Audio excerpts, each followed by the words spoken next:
The people are coming in. They have no idea what they've signed up for. They think that they came into something and they're like, I'm gonna get a lot of cool insight and ideas. Little do they know this is a trick. We're gonna pitch you. No, I'm just kidding. We're not gonna pitch you. What's up, Rishi? What's going on, Ryan? Nothing. We're letting the people come in. I'm scaring them away. I like that I said that and the attendance drops in half. You know what I mean? I mean, it hasn't grown, so I think we're stuck. We're doing great. Yeah. The word got out. So anyways, what's going on? How are you feeling? Are you good? I'm okay. Yeah, I'm hitting that end of wit's end, like where I want to be around people. I miss events. I miss being around and actually having communication with people. But I talked to my therapist this week, and she thinks that me and my wife are going to work things out.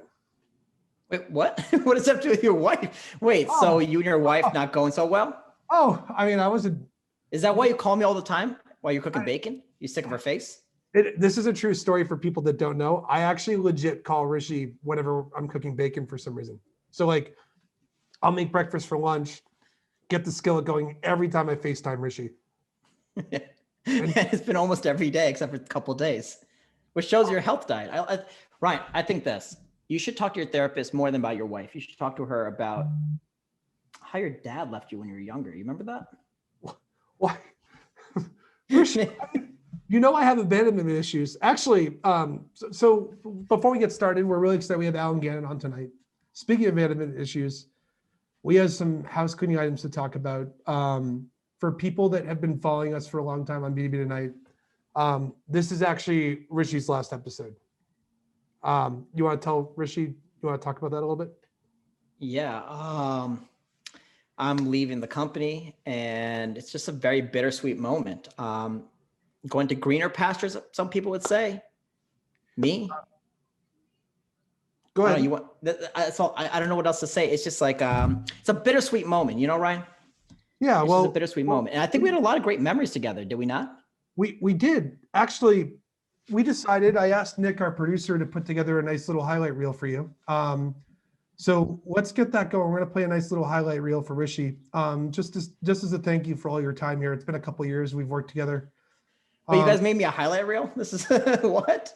Yeah, let's check it out if we can. Is that cool? Can you play it, Nick? Oh, thank you guys. Hey, Ryan. So I'm leaving the company. My last day is going to be January 22nd. What? Why did it say in memoriam? I'm not dead. I'm alive. Rishi, I'm so happy you're leaving. Are you drinking champagne? Thank God. That was the highlight. That was the best part of our 2 years is you tell me you're leaving. I've been trying to figure out how to get you out of here for so long, and it's happened, baby. What's up, everybody? Cheers. Everyone in chat. Cheers, by the way. Please don't cheers. Please, this is terrible. All right. Well, let's get to the main point here, Rishi. Do you want to say anything to the audience as a farewell or anything? Yeah, no, I would definitely do.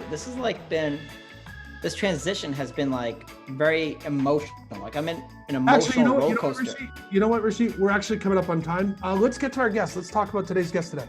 Our guest that we have today is someone that I saw speak at Ramp a couple years ago in Boston. I was blown away at the talk he had. And what I've been trying to do with B2B Tonight is get guests on here that I've been wanting to talk to. He authored The Creative Curve, which is an awesome book about creativity. It proves that none of us are special. And what really makes it special is knowing the protocol for it. Everyone say hi to Alan Gannett. What's up, Alan? Hey guys, how are you? You guys are really mean to each other. I'm recovering right now. I don't know. He started. I think this is a bully culture, and I don't disagree with you. I'm gonna write some scathing Glassdoor reviews. Listen, Rishi, we were gonna do your exit interview on here, but I was like, I don't even want to give you one. I don't want to. So hurtful. So a lot of what we want to talk about today. Oh, before you begin, real quick, I just want to let the audience know, you have any questions, you could chat it to us or put in the Q&A and we'll get right to it. Just letting you guys know out there. Thank you, Rishi. So a lot of people want to know how to be more creative with sales, prospecting, marketing, business in general. I think we all agree that business in general is kind of like a lot, especially B2B companies, are dull. Like they don't do fun marketing, they don't do fun sales. I want to try and understand ways that people that you've studied are creative and how reps that are watching or managers and leaders listening to this can figure out how to be more creative. And I think that's sort of the theme we want to talk about here. Alan, what made you write this book in the first place? I know it's been out a couple of years, so I'm the lame guy bringing up a book that was a couple of years ago, but that's the speaker circuit that I cruise on. What made you write the book in the first place? Well, first of all, I mean, we're glad the book is still coming up. So like, let's talk about as much as you want. So basically, I'm originally from New Jersey, and I don't know if anyone else here is from New Jersey. Me, Rishi I am. apparently is. Yeah, and like, it's like a place where like it's a weird place. Like you can't make left turns, you can't pump your own gas, and like we're just sort of like a frustratable type of people. And I was spending a lot of time working with marketers. The company I ran for 7 years sold to marketers, and I would hear all this stuff about how like, oh, like I'm not that creative. And I just kind of got annoyed because I was like, what are you talking about? Like, why are you limiting yourself? What's all this negative self-talk about? Like, that's just not reality. Like, people aren't just like born creative or not creative. And I realized that like, I'm actually in the sort of minority view there. Most people think creativity is sort of this like, divinely inspired thing, and that's BS. And so the book really came out of this sort of need to like make a point, which maybe Rishi growing up in New Jersey kind of gets. So I'm a big fan of New Jersey, except Rishi. Like that's the only thing I don't like out of New Jersey. Why do you think people do that? Like, why do people say, "Oh, I'm not creative" and stuff? Do they think it's like a brain thing? Is it like disc? I think there's an explicit answer and a subtle answer. So I think the explicit answer is that we're sort of conditioned based on the sort of narratives around creativity to think of it as this sort of divine thing, right? So we hear these stories around Mozart or Steve Jobs, and they're sort of like, they seem magical. They seem to like do this all themselves, even though that's like completely untrue. Like Steve Jobs, Steve Wozniak from day one, like Mozart actually wrote his first truly original piece of music when he was like 16 or 17, not when he was 3, as we sort of tend to think about. And so we've sort of confused the sort of like Hollywood PR marketing version of creativity with the reality. That's the sort of explicit reason. The subtle reason is I think for a lot of us, there's also an element of like, it's just easier and more convenient to think of creativity as something like that. Because if it's not that, if the reality is that I have to put in a lot of work, but I could do it, well, that doesn't actually give me a reason not to try. And I think there's a lot of sort of human instinct around homeostasis, around not pushing too hard. And I think we like to give ourselves permission sometimes not to try. And I think this idea of creativity as sort of being this like semi-divine activity gives us a reason to be like, well, okay, like I'm not going to try to write that novel because I'm not creative enough to do it. Do you think that comes with a lot of negativity growing up and like judgment that they just get too freaked out to do it? Yeah. And I think also don't forget culturally, at least in the States, right? Culturally, we talk about creativity as sort of like a way to be poor, right? Like there's all this stuff like, oh, you have an English degree, like do you want to become a barista? Like, and this sort of negative conditioning is really impactful for people, even though if you think about over the next 100 years, what are the skills that are going to be the least likely to be replaced by AI? What are the skills that are going to be the most important? They're all like liberal arts, creativity, like all these things that machines are not going to be able to automate. I love that you're saying that. I like tell people that all the time. Like another thing that a lot of people don't think about also is if AI is going to replace sales or sellers or prospectors or things along those lines, it's not just going to be a robot that's spitting out text that seems like it's human. It's going to have to be a robot that's spitting out text that you designed. Like the creative thinking that AI will use will come from a human always, no matter what you build. It's influenced by human nature and stuff. And the optimistic view of this is that like as machines can automate more and more things, hopefully we will be able to have more leverage and use our creative skills and use our strategic thinking to do things that are more impactful, right? That's the sort of optimistic view of it. Can I jump forward a little bit? Because you talk about something called the threshold theory. I'm curious to know what's the importance of this theory? Yeah, so it's a great question. So there's a lot of research around creativity. So if you look at a lot of different academic fields, there's psychology, neuroscience, anthropology, sociology, like there's a lot. And one of the things that's most fascinating is that this model of creativity that's really become sort of immersed in sort of our culture is what I call the inspiration model of creativity. It's this idea that creativity is like, it's for these sort of solo geniuses who have this magical ability. And we can think of them, right? Steve Jobs, J.K. Rowling, like we can think of these people. But when you actually look at the science, you find the science doesn't support this notion at all. So the threshold theory is this theory that finds, there's all these different studies that look at this, that when you look at IQ and creative potential, what you find is that past a relatively average IQ threshold, people all have the same creative potential. So you give an IQ of like 110 or 160, and you have the same creative potential. And that's really important, right? Because that's not, 100,000 people generation. It's not a million people. That's like billions and billions and billions of people with the same creative potential. Now, the question then for us, and why, there's a whole book that you can write about this stuff, is like, how do you go from potential to achievement? And if we all have potential, then I think the question becomes, how can we learn to actually use that potential? To build off that a little bit, the thing we're trying to get to here for people listening, because we have an agenda, obviously, is you have no excuse. You can totally be creative and you can come up with some ideas. And we'll talk about that in a little bit, but fostering a culture of creativity is really important too. I know you investigated like these great, extraordinary people that have done a lot of these creative things. Do you think that matters at an organizational level, like at a business and stuff? 100%. So in the book, basically the first half of the book is sort of like a Mythbusters, like breaking some of the myths around creativity. The second half is I interviewed 25 living creative greats. And I also went and spent time with some creative companies and basically found what are the things they were doing to drive creative success that they were all doing, like things at 100% compliance, and explain the science of why they worked. And one of the companies I profiled was Ben and Jerry's.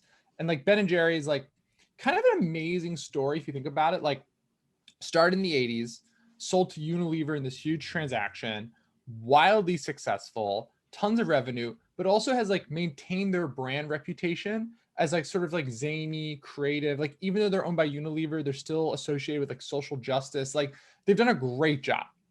And what's interesting is when I went there, so I spent a day with the flavor team at Ben and Jerry's, which is like best job in America, right? And the thing that I thought was so interesting was I was like coming here, like, former B2B SaaS guy. And I was like, okay, like, so are you like bonused based on like how well your flavors sell? And they were like, no, like they basically were like, that's dumb. And I was like, and the reality I thought was really interesting was they had this sort of framework of how they thought about their job where their product was not the ice cream.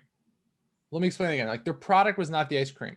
What it was their product was their innovation process, their actual R&D process. That's the thing that was their special sauce. And so as they were trying new things, as they were attempting new flavors, even when flavors failed, as long as they learned from it and could improve their process, then it was wildly successful. And you see this at a lot of successful creative organizations. So like Pixar, for example, same thing. Their whole shtick is we know how to make movies. The movie itself doesn't really matter that much. And so this idea, I like to call it the process is the product. So if you want to build a creative organization, one of the key things you need to do is to make people feel safe to fail. And one of the sort of core ways to do that is change the mindset of the organization. And we can talk about how to do that. But like from instead of our product is the outcome, the product is actually our process. That's what we're iterating on. That's what we're improving. That's our true intellectual property. So one thing I'll add to put a little spin on it for sales and prospecting and stuff is the nice part about doing sales and prospecting is you don't have to, if you want to try stuff, it doesn't take as much work as it might take if you're doing a big marketing campaign or launching a product or something. Like it's literally an experiment that you could try on. Maybe you try a Friday afternoon, you block off an hour and say, I'm going to make songs for prospects. I'm going to record it with a video. Maybe you grab your piano, you record and crank out 5 or 6 of these things, send them out. You just touch 5 accounts. Worst case scenario, they're not going to open your email and they're not going to see it. Best case scenario, they're going to be like, holy crap, share it with the whole team and mobilize you into getting a deal that gets qualified. And that's sort of the approach you could take. Like, I actually think one of the best ways to get creative energy going in a place is don't focus on doing, like, if you want to foster more of that stuff, do quantity instead of quality on some stuff with that creative thinking. Take a bunch of stabs, and then if something works, do it again, do it again, do it again. Totally. Actually, go for it. I'm sorry.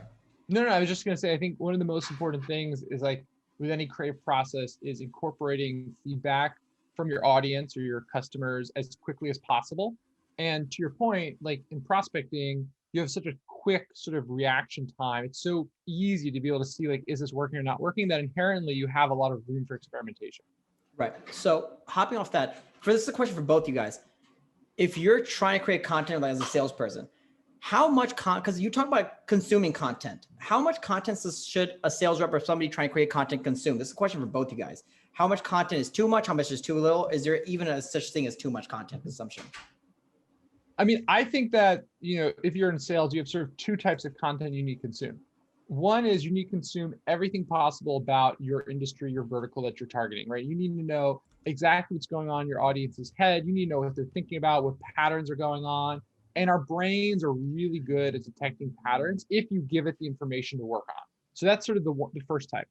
The second type, and this is, I think, a little bit more tricky, is it's really important to know what types of messaging your audience is getting from other vendors. So, if, for example, like if you've ever read, what's the book, Predictable Revenue, right?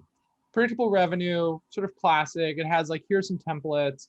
Those templates at this point are junk. Like, people have used them for so long.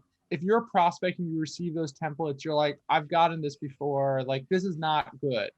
The issue then is if you are doing your own prospecting, if you're doing your own outreach, if you don't know what types of messaging your audience is receiving, you don't know what's being overdone. Like, I still get messages, no offense to anyone who's doing this, but I still get messages that are like, hey, were you kidnapped? And I'm like, are we not done with this like weird like little meme? Like, I was not kidnapped. I didn't respond to your email because I didn't want to respond to your email. Like, don't emotionally manipulate me. So like, I think you have to understand what is the inbound, what is the incoming that your audience is getting. So what I would say is that if you're, for example, targeting like CIOs or CTOs, one thing you can do is ask your CIO, your CTO, or people on their team to send you the prospecting messages they're getting from other vendors, right? Get a sense of what's coming out there, because if you want to cut through the noise and you have no visibility into what the noise is, it's very, very difficult. So you're saying don't send you a subject line saying, were you kidnapped? No, like, more. You don't want me saying that to you. What about you're my lucky charm? Yeah, no more of that. Okay. The second that you read a blog post about use these 5 sexy subjects to get responses on cold email, you're already too late. It's too late. The second that happens, it's dead. What I'd recommend that's kind of a little bit more scalable for people is make subject lines. If you're doing something creative in an email, make the subject line involved and related to that creative thing you're doing in the email. If I'm sending something with my dog in it, I might be like, corgi video. That might be my subject, and then that baits you into opening it. And then I better damn have a corgi video in the body of the email, or I'm lying to you. But that scales, and that will change, and no one else can steal your subject and be like, I'm going to go send 20 emails and use corgi video, even though there's no corgi video. It wouldn't make any sense. So totally agree. That's like totally where it's at. Another one that people use is the eaten by an alligator. Like, have you seen that one, Alan? I know, but I instantly kind of get what it is, right? It's like I don't know. I was not eaten by an alligator. Like, I'm annoyed you asked. Yeah. So Rishi, one of your questions you asked earlier was like, can you consume too much content? And I actually think you sort of answered one of the things that I love about your book and what I saw when you did your talk. One of the things that you talk about a lot is the people that are most creative consume a lot of content, right? It helps them with inspiration stuff. Can you talk about that a little bit? Yeah. So basically, one of the sort of phenomenons around creativity that we misunderstand is this idea of the aha moment or the flash of genius. And a lot of times we point to those as like, well, that's why, I can't be creative because I don't experience those. And the thing we miss is that aha moments are really a pretty normal biological process. So basically, they happen in the right hemisphere of your brain. And like left brain, right brain is like kind of cliche, but it's actually pretty important. So basically, like your left brain is where you do very logical processing. So like math problem, left brain. Your right brain is where you do sort of more complicated processing. Think about like metaphors, wordplay. If you hear a stand-up comedian and you're like, you don't think through like, why is this stand-up comedian funny unless it's Adam Sandler? You just like instantly get the joke. And so your right hemisphere is where you sort of get the nuance. Now, what's interesting is that your right hemisphere is sort of constantly working. It's constantly putting ideas together. And it's right sort of below our level of consciousness. And it's only once it gets an idea that it sort of pops up and says, hey, I got an idea. And the thing is that you can only sort of experience those aha moments when you actually have enough like quiet to actually sort of hear what's been going on in your right hemisphere. So this is why we talk about aha moments happening in the shower, on a walk, on a commute, all these things. So the two ingredients for aha moments, the first one is just quiet, but the second one that's really interesting is content consumption. Because if you want to connect the dots, you have to have the dots to connect. You can't just like, you're not going to be hit with the idea for a great novel if you never read, right? Like Paul McCartney grew up in a musical household surrounded by musical parents. So yeah, his aha moments are about music and yours are about prospecting. Like that makes sense. And so because our right hemisphere is so good at coming up with new ideas, the task then for us is simply to feed it with the raw materials to actually do the work. So one thing that I'll stem off of that a little bit from experience, a lot of people, like we do a lot of cool creative prospecting campaigns, not to brag, I'm not trying to be a jerk, just we do fun, cool stuff. It's really cool. But like literally last week, we posted a video online for an account we're trying to break into. We're trying to break into LogMe in, and we found out our emails for some reason aren't getting delivered to their inbox. I'm like, I'll just put a video out for them on LinkedIn. And I did something where I tried to audition to be a spokesperson for them, and I do a terrible job.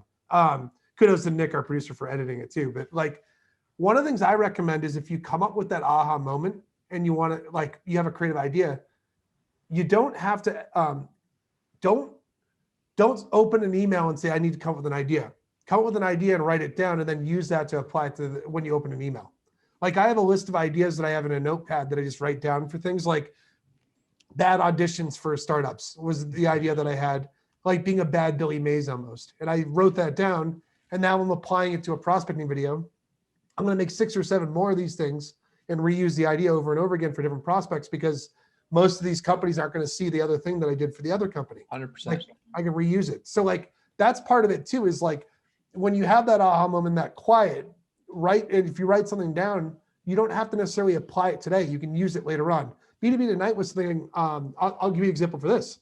Instead of doing normal webinars and stuff, when I worked at Dine very early, we actually did we did company meetings, and me and Mike Taylor there, I'm just giving him a shout out, made our company meetings a late night show format.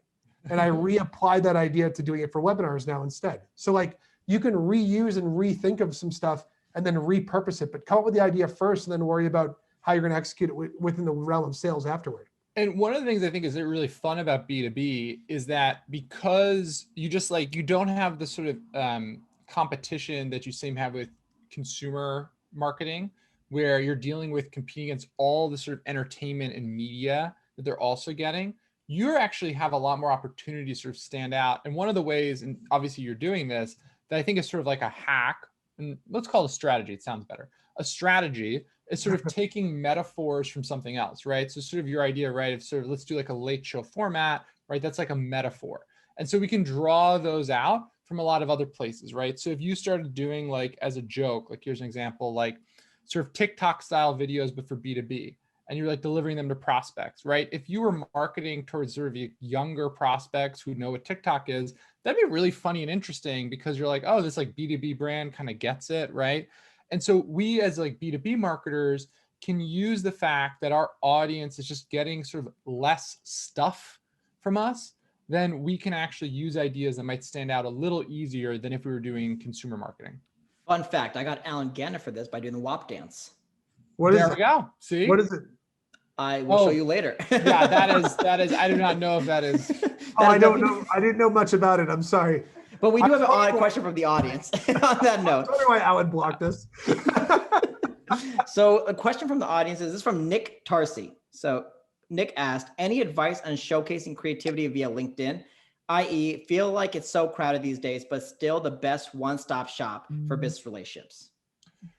Yeah, so I'd say on LinkedIn, like to your point, it's like when they first started prioritizing the feed a few years ago, it was like very easy to sort of stand out and do stuff.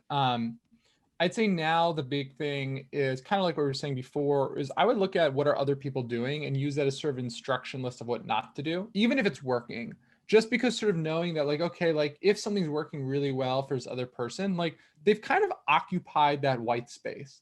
And so I tend to really like this idea of looking for things that people haven't done before on that specific platform. So taking our metaphor idea. So like one example that I've given that still no one's done, but I've given this example multiple times, is like, I guess during COVID, this would be sort of impossible.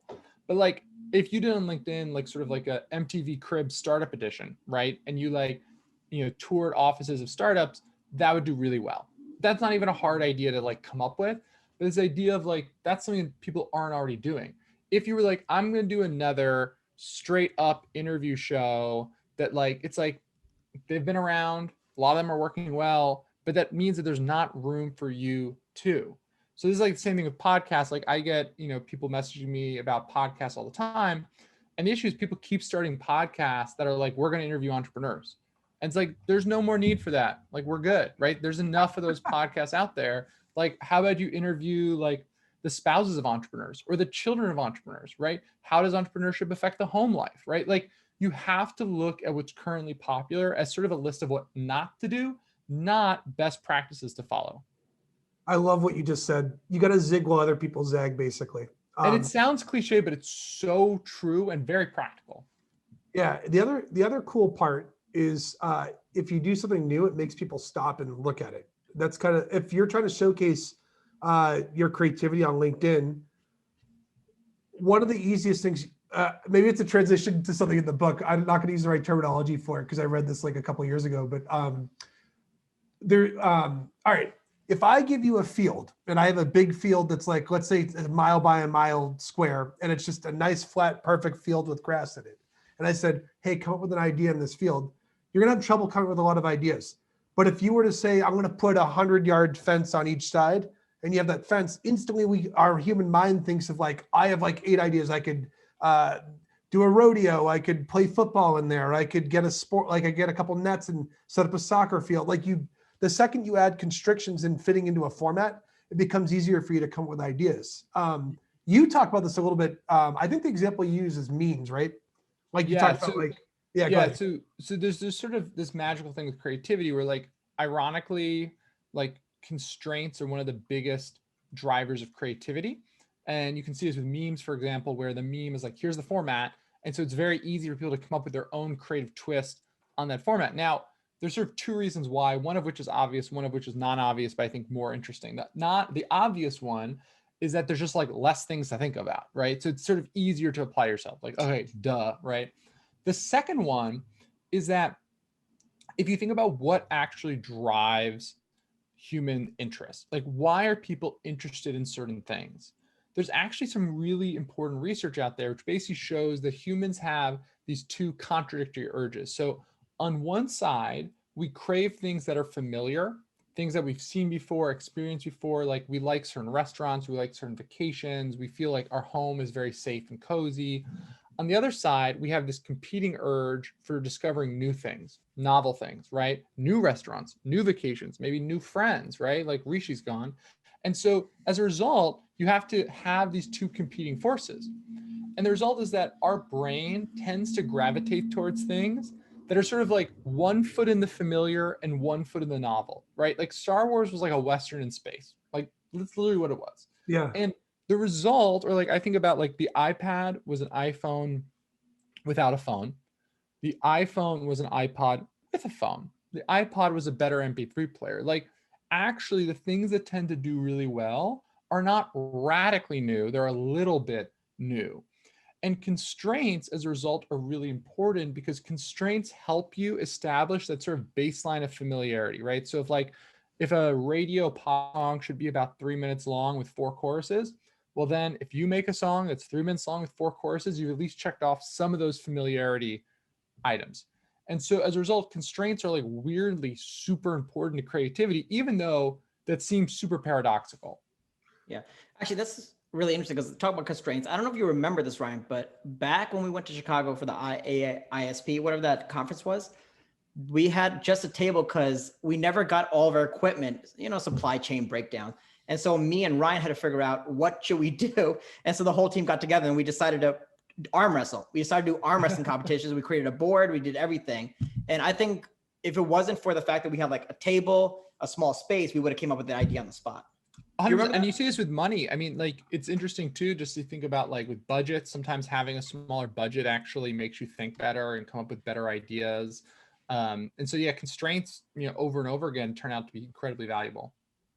One thing to kind of build off that, if you're listening in sales, think of the structure of what you need to have in a cold email or a cold call. You do have constraints because you need to get, if you're doing something over email, even if it's with video, you're emailing a video to someone, you still need to come up with a really good subject line to get it open. So you have to think about that. You need to structure email in a way where it's easy for the prospect to know what to do with the thing that you come up with. I've had people try to prospect me before with some creative ideas that were great. And I respond because I am a good guy, but like if I were at a bigger company and wasn't involved in the prospecting meta, I'd probably like get some of these emails and not know that you wanted me to reply or not wanted me to book a meeting. There's some things you always have to have in there, and then apply the idea that you have within those constraints, and it'll be easier for you to execute and not feel like, all right, I just made this video. Now I got to write an email. What the hell do I say in an email? Well, you read the email, you know what to do. Totally. And this is why in sales, so often it's better to have sort of like guides or outlines or bullets versus scripts, right? Because like, yes, like if you're a sales manager, you want your team to hit specific points, but like how we hit them, that's a lot of times where the sort of creativity can really sort of take charge and actually drive better outcomes. Yeah, I don't want to sound inauthentic here, but like you can reuse ideas sometimes too. Like if I see a prospect I'm reaching out to has tweeted a bunch of stuff about their dog, I might reuse my dog thing to find common interest with them and still tailor it a little bit to be about them. It's not like I'm not lying to them, but I just did personalization and crank something out really quickly without having to go reinvent the wheel every time. 100%. And I think there's also an element of like, I mean, like my company that I ran for a long time, our logo was a dog, which is my dog. And like, yeah, anytime someone's a dog person, like it instantly created a sense of affinity that was just like, you know, great. And like, so yeah, we would use it because like, why not? Like people like dogs. I like dogs, right? Puppies and babies. So one question, yeah, of course. I loved your logo, by the way, too. I remember when I was a BDR many years ago, I prospected you. And look at that. And you responded. I remember it. And like, at the time I was like, I want to get a corgi someday. And I love your, like, anyway, but I remember like I had common ground and something to talk to you about right away because you put I'm glad I responded. Oh my God. Now it'd be so awkward. I wish I still had it backed up somewhere. I got to find it. But I remember that, like, you've been on my radar for a long time because of that. I remember that when I was younger. Actually, he has posters of you, Alan, right on his wall. Yeah. No, they're really, really is it weird? Is it weird that I cut out the eyes? Is that uncomfortable for you guys? No, I think it makes it, especially because you're using it as a dartboard. Like you don't want to dart my eyes. It's just weird. And he has you like in different poses, a Michael Jordan pose. It's like, It's very interesting. Yeah. Yeah. Photoshop. Can I ask you a quick question about, so you mentioned something about creative communities. And if I'm a rep trying to figure out how to be more creative, how can these communities help foster my creativity? Yeah. So, you know, we have this sort of notion of creativity as a solo act, which is just like so wrong. And what I found in my research was that all creatives, not some, all creatives were part of creative communities. And these communities sort of take different forms. But like, for example, a lot of artists are friends with a lot of other artists. Now, this isn't necessarily because like they're learning from the other artists, but even things like emotional support are really important. And getting that sense of that, or other types of artists, it's really important to have other people in your field who sort of lend you reputation. So like musicians, for example, with touring, they tend to have opening acts. So they'll bring on someone that's sort of rising and up and coming, but not as well known as an opening act, lending them credibility. Then as that person gets bigger, they do the same thing. Right. They're just like the warm up. They get the crowd involved. Exactly. And so with sales, like I think that inside sales is an incredibly hard job, like emotionally difficult. And so having friends who are also in sales, I think provides sort of two key benefits when it comes to being creative. One is it gives you that emotional support, right? And that emotional support, by the way, sometimes is friendly competition. Like, oh, like Sally got promoted. Oh, okay, like I should work harder. I should do that, right? But also emotional support means like, oh, like I'm feeling down because I didn't hit my quota. Like your friends who are working like engineering don't know what you really mean, right? And so having those people who can emotionally resonate with what you're talking about is really important. And the second is to like get those ideas going, right? Have those people you can bounce ideas off of. Have people say, hey, like we're in a different industry. By the way, this worked really well in my industry. You might want to try it. And so making yourself part of a community, that is like so important. Now, we live in a weird time where, you know, because of COVID, all this stuff, like so much of life is digitized. And I think that is fine-ish. Like, I think it's decent, but I do think that so much of these communities should be kind of needs to be in person, because it's really hard to like be an emotional support for someone like over Zoom. It's not impossible, but it's like pretty hard. One thing that I would recommend, I don't know how this happened. I just had good mentorship, but like when I was in a BDR starting out at Dine, I remember I would go get lunch with random people at the company all the time, like different departments. I mean, I eventually had a little bit of a clique when the team grew, but like I probably got lunch with over 40 or 50 different people at the company over the course of a year. That's And awesome. yeah, but like you get exposed to other ideas and how people think about things. Some of those people were engineers that I was writing emails to. And I think that's like, that's part of the community building aspect too, is like don't just like, I think it's good to have a group, but like, don't be afraid to go do things with people that aren't necessarily in your group too. Totally agree. One of the other examples that I love is you bring up Ted Sarantos at Netflix, like working at a video store before. A huge aspect of creative thinking is consuming content and coming up with ideas that way. And you think a lot of that had to do with like how Ted thinks about stuff, right? Can you tell the story Yeah, of Ted so- real quick? Yeah. So Ted Sarandos, he's now the co-CEO of Netflix as of a year ago. He, for 20 years, was the chief content officer at Netflix. Super fascinating guy, college dropout. And he's someone who I interviewed for the book.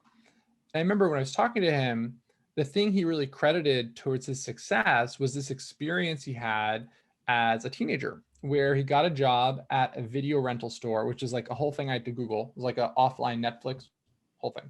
And basically he would go, and during the day, the video store was empty because like people are at work, right?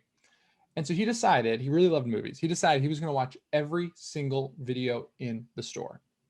And so by the age of 18, he had literally consumed all that was out there for film at the time. And there were less movies back then, but this was still like a lot of movies. And as a result, he developed this really deep understanding of sort of what we talked about before of like, where were the lines between the familiar and the novel? What was too familiar? What was too novel? And he knew how all these things interrelated, and that gave him this ability to understand how new ideas would fall in that continuum, what new ideas would really resonate. And it turns out that this is like a super common experience. Actually, Quentin Tarantino has literally the same exact story. He also worked at a video store. He also watched every single movie in the store. I interviewed a lot of novelists, and a lot of novelists have a very similar experience of like multiple novelists told me this story to the point where I was like, I get it. Which was like, I lived near a library and I read every single book. And so consumption is like literally the bedrock of creativity. But I think so often, because we've sort of have this like productivity porn culture of like, you have to do things, right? You have to be active. When in reality, so much of creating is preparation, is getting ready to have those moments of inspiration to then be productive upon. To build off that a little bit too, consuming doesn't have to just be like, don't just go read cold sales emails and listen to cold calls. It's like things in life that you can consume. Like Ted's making business decisions that started from him watching movies at a video store. Like that's the impact it can have. I remember one of the questions we want to ask you is, how do you deal with people that get like creative block? Like let's say you can't come up with any ideas and stuff. Did you talk to anyone about when that happens at all? Yeah, what I thought was so interesting is that the sort of traditional advice around creative block is to power through it, right? Write 1,000 words a day. And like, that is not how most world-class creatives actually deal with it. Like, there's plenty of successful creatives who do that, but the world-class creatives will like write a book and then like not write a book for 2 more years.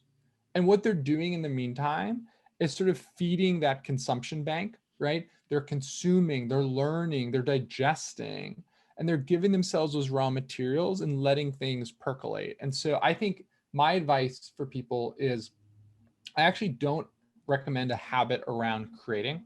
Write 1,000 words a day. Oh, don't like that. What I would say is create a habit around consuming. And it's actually a lot more consumption than you might expect. So I found that most of the world-class creatives, now we're not all trying to be world-class, so like caveat, right? Most world-class creatives spend 3 to 4 hours every day consuming. 3 to 4 hours every single day. That's a lot. Now, we're not all trying to be world class, but I think we can use that as a sort of a North Star of saying, if that's what it takes to be a Ted Sarandos, right? I better be at least spending an hour a day, right? I better at least be spending 2 hours a day. Whatever that is for you, it probably should be more. Well, then going off that, what about if you overthink content, right? Because this writer's block, you can't move forward. But there's another aspect, whereas when you create content, it's just that nerve, like, this is not perfect, this is not right. How do you get over the hump of, am I overthinking it or am I underthinking it? Yeah, I think this is where communities can be really useful, because you have people who, like, for example, in writing, you typically have feedback readers. And so, like, I'm very deadline driven, but I'm also a self-critical perfectionist. And to your point, that becomes problematic. So I'm like, I should just rewrite it again. Like, why not rewrite it again? And what I find is, like, creating deadlines with my feedback readers, saying, hey, I'm going to send you this chapter by Friday. Can you read it this weekend? Now I feel I imposed on them. I can't be late, and so whatever quality it's in by Friday, that's what it's going to be. And that encourages me to work harder in advance of Friday, but also on Friday, be like, this is what it is. So I think finding ways to create deadlines for yourself, whether through social pressure, whether through actual deadlines, like in sales, you have quotas, right? I think that's sort of the best way to sort of cut back on some of that perfectionism. One story I always love hearing about, I like movies and stuff a lot, and I'm kind of a film nerd, but like one story I always love is the Coen brothers, when they had writer's block, wrote the movie Barton Fink, which is about a writer with writer's block.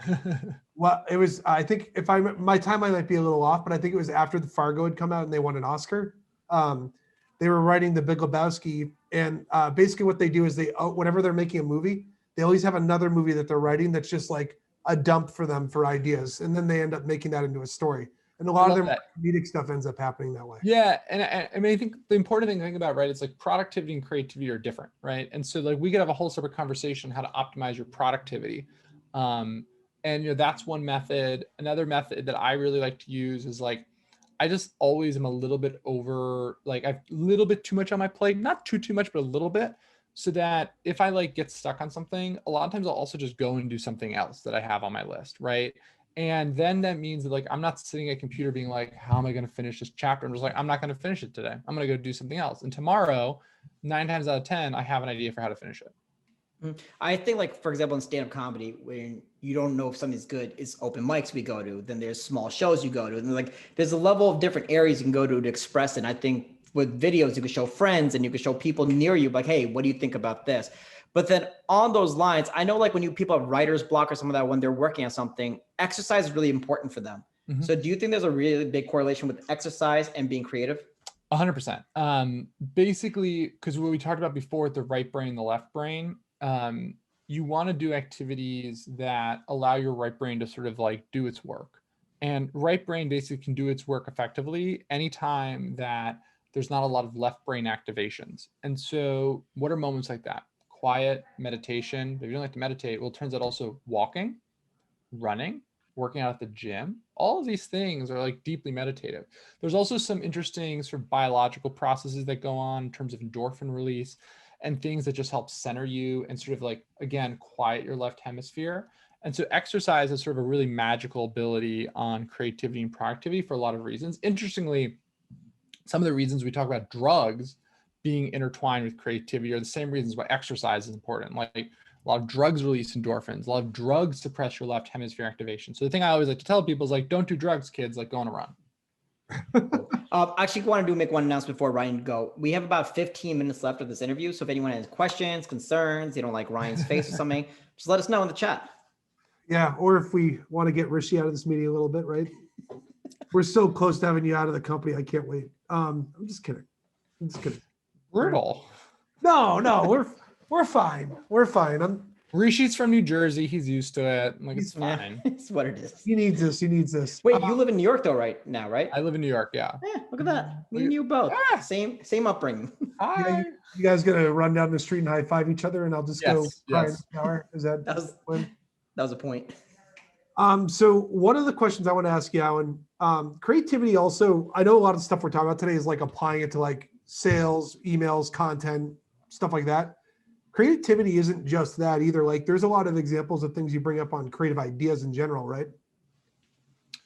Yeah, I mean, the thing with creativity is that if you think about like it applies to everything from startups to art to like I've done trainings and workshops for like IT departments, right? Because like ultimately the sociology definition of creativity, which I think is the best definition, is it's the ability to create things that are both novel and valuable, right? Because not just novel, because that would be productivity, but novelty and value. And that applies to all sorts of things. You could be in finance, you could be in IT, you could be in sales, but like creating things that are both new and actually valuable, that is truly what creativity is. What about on the leadership front? So like, let's say you're a manager and you're trying to come up with some creative ideas on that end. Is the best thing to do like go talk to other managers, go see what they're doing? Or is it like, is that the best way to kind of come up with some solutions for stuff? Yeah, I find that with managers, having that sort of community and support system is really important because like none of these experiences are things that haven't happened before. Like, oh, like, you have an employee who did X, Y, and Z. Like, what do you do? Like, it's happened before, right? Like the entire economy is like a management oriented economy. Like there's so many situations out there. And so what I tend to find is that the best managers have a deep sort of kitchen cabinet, friends, mentors, whatever, right? Who can give them that guidance of like, when this happened, this is what I did, and this is what worked or didn't work. And like, you can take those lessons from it. And so that really ultimately though, tied back as a form of consumption, right? Because consumption is information gathering, right? And so even if it's gathering it from people, you're still consuming information. So we have a question from Simmer. How can you create a habit of creativity? Is it as simple as doing it every day or more of a consumption of content?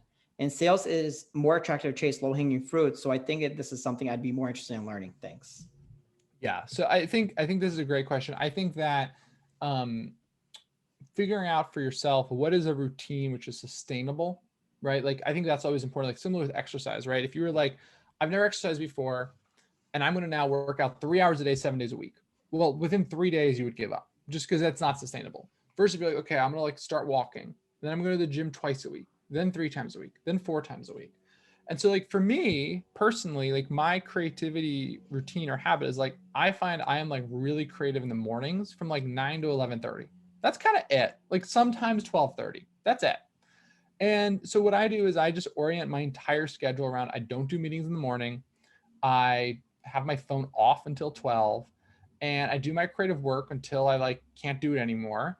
And then I do everything else. I do things like this, I do prep, I do interviews for books I'm working on. Like I do everything else in my life afterwards. And so I think aligning your sort of like internal clock to your practice is really important. And that can be on a daily basis, an hourly basis, a weekly basis. Dan Pink has a great book I think is awesome called When, which is all about the sort of science of timing, both in the sort of like on an individual day level, but also even in a lifetime level. And I think that's a really good book because it sort of makes this point of like, our job isn't to like match some idealistic schedule. Our job is to figure out what is our own schedule and then try and optimize our life to allow for that schedule because that's where we'll be the happiest, that's where we'll be the most productive, and that's where we'll be the most creative. Yeah, I mean, that's like, it's like about time management. Like, for example, like my day basically consists of me sleeping from 9 to 1, then 1 to 3, I'm working somewhere, 3 to 6, I'm back to napping. And then I'm creative after that. It's incredible. It's incredible. It's amazing. It's amazing what you've done. Rishi, I just want to let you know your last paycheck might not reach your inbox. Just in case you're curious, it's not coming. That's a big bottle of water, Rishi. What was that? Bring it back. Down water. Oh my God. That is that a cartoon? Is that real? No, it's real. It gives you good morning. Hydrate yourself. It just reminds you at every time what you should be doing. Ryan, this explains why his skin is glowing so well. Like he is fully hydrated. Hydrated. That's the word. It also explains why every time I call him, he's in the bathroom. Yes, this is true. Constant breaks. One thing I was going to recommend to that question a little bit, and this is for everybody too. You guys have probably heard me say this before on other stuff, so don't like roll your eyes if you hear it again. But most of the people that work in sales, you guys didn't grow up saying, "Boy, I can't wait to work in sales someday." We all have things that we have in our personal life. Like when on sales teams I've been on, there's been musicians, people that play gigs every weekend at a pub. We had one guy that was literally we interviewed a guy for an SDR position that was like in the Arcade Fire and like left the band. Like you'll find the craziest people working in sales with different backgrounds and stuff. I don't know if you necessarily say this in the book, but I was thinking this when I read through a lot of the examples you have. A lot of these people figure out what they're passionate about and sneak that passion into their professional life too. Like that's another easy thing you can do. So like, let's go through the examples. Samir, for you, do you have any personal hobbies you have? I know you're not a panelist, but if you're here and you're in chat, like throw in something. Maybe you like doing photography or playing music or grabbing a camera, making things. Whatever hobbies you have, you're a soccer coach full-time before sales, actually. Perfect example. Find ways to integrate soccer into your prospecting and into your sales. If you're in the middle of a deal and you're having trouble mobilizing a person to get other stakeholders involved, maybe send a video of you doing some cool like soccer juggle kick things. You know what I'm talking about? The juggle kick, yeah. I can't do those things, but you know what I'm talking about, those things. Like sneak things that you have in your personal life into your sales, and you'll enjoy it more and it'll be easier for you to come up with ideas. Actually, this is a question on management and managing creativity. So if you're like a manager, how can you incentivize and help your reps or people you're working for bring out their inner creativity? Is like intrinsic, is it intrinsic or extrinsic motivation? I don't think it's extrinsic. I think it's sort of working on and coaching the intrinsic aspect. So I think for a lot of us, a lot of sort of creativity has been sort of beat out of us by sort of how the education system works in the West and how we sort of oriented sort of professional careers. And I think the result is for a lot of us, like there was some moment at some point where someone said something, right? Like maybe it was an English teacher who was like, you're a terrible writer. Maybe it was a parent who said like, I don't want you to keep working on playing the guitar, like whatever the heck it was. You're a bad son. Yeah, like it gets really dark with Rishi. And so the thing you want to do is figure out like as a manager, or you're also a coach, which is like you have to uncoach some of that negative self-talk. And so like I always try and like caution managers not to play therapist, but I think with a lot of management, the line can sometimes become blurry if you want to be really effective. And I think the key thing to help people understand is like, what are these stories you're telling yourself, right? Is it that I'm too old to become creative? I'm not smart enough, like whatever it is. Because like, let me tell you, there are plenty of people whose creative careers start when they're old. There are plenty of creative people who are not that IQ bright, who are very creatively successful. And so I think you have to understand what is the root of the negative self-talk for the people you're managing, and then coach them around that specific thing. Yeah, no, that's a really good point. I mean, even Larry the Cable Guy, a lot of people think that's him, but it's a character that came out of just failing with his real self. Yeah. And then one day he decided to become Larry the Cable Guy, and it skyrocketed his career. And he is like, if you ever seen pictures of him before that, he was like a suburban dad looking guy. Yeah. I mean, I think my dad kind of looks like Larry the Cable Guy, so now I'm wondering if is there a different? No, I'm just kidding. I mean, Ryan, you do look like Hank from that cartoon show. What show? King of the Hill? Oh, King of the Hill. There you go. I mean, he doesn't have long hair like I do, probably right now. So we are getting close to wrapping up here. I want to kind of emphasize this other point you could do too with managers. It's not a bad idea also to do a talent audit. So what I talked about before, we should make this something that we like make a consumable asset for all you people that are watching this. But you could actually make a little Google form and send it to your whole sales team and say, hey, what cool skills do you have outside of sales? And just have people answer it. They can check off a bunch of boxes of things. And when you collect those results, when you do your sales team meetings, jump in and be like, hey guys, we should do a couple cool creative like prospecting tactics this week or sales tactics this week. We'll open up that survey, look at the results, and brainstorm with the group some ideas of what you can do. Another thing that we used to do at LeadIQ early on when we had our SDR team, we only had like 4 or 5 people. We do what I'd call off roadmap days. I stole it from engineering, that like engineering teams do this all the time. Basically, you only do something outside the box all day, and you do it one day a month, and it just kind of gets you like experimenting. It forces you to like pocket an idea and save it for that day. If you're in a big corporation right now and you're like, I can't have my reps doing goofy videos all the time and stuff, and you feel a little uncomfortable with it, take one day a month to go focus on that stuff.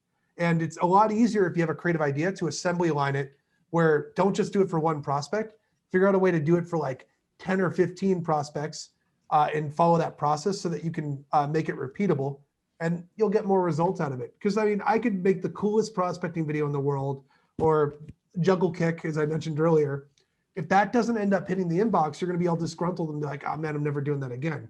But if you do it for 5 or 6 people and one of them gets delivered and gets a response, you're going to feel way better about it. Totally agree.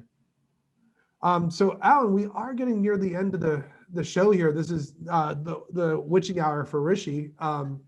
What do you want to plug? What do you want the people to know about you right now in life and stuff? Yeah, I mean, you can definitely check out, I have a newsletter. It's just allen.xyz, and there's links to social media and the books and all sorts of that stuff. And yeah, Rishi, I mean, like, I'm flattered that I was on your last show and I scared you off from your own show. Like, that makes me feel really strong and powerful. And well, you should. I mean, it's a very empowering moment for you guys. So as always, I should be just leaving now, I guess. I do want to say this for real.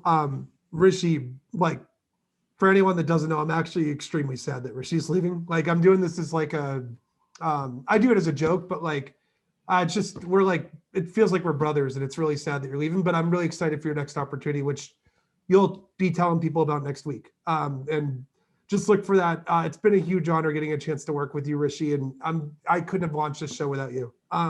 Alan, you're one of the people I look up to a ton, way more than I look up to Rishi. So ruining that heartfelt moment for a second, but I'm really excited that you came on. If anyone has any questions for Alan, definitely go to his website, sign up for his newsletter. I assume you check the replies once in a while, right? I check my email all the time. Okay, yeah, go follow Alan. He's awesome, and I can't wait to see what you're working on next. Thanks, guys. All right, thank you everyone for listening. We'll be sending a recording out, by the way, on Monday. So look, it'll take a couple days, but you'll get it soon. Thank you, everyone. We'll see you later. Rishi, thank you so much. We'll see you. Of course. Take care, guys. Did I teach the students, or did they teach me?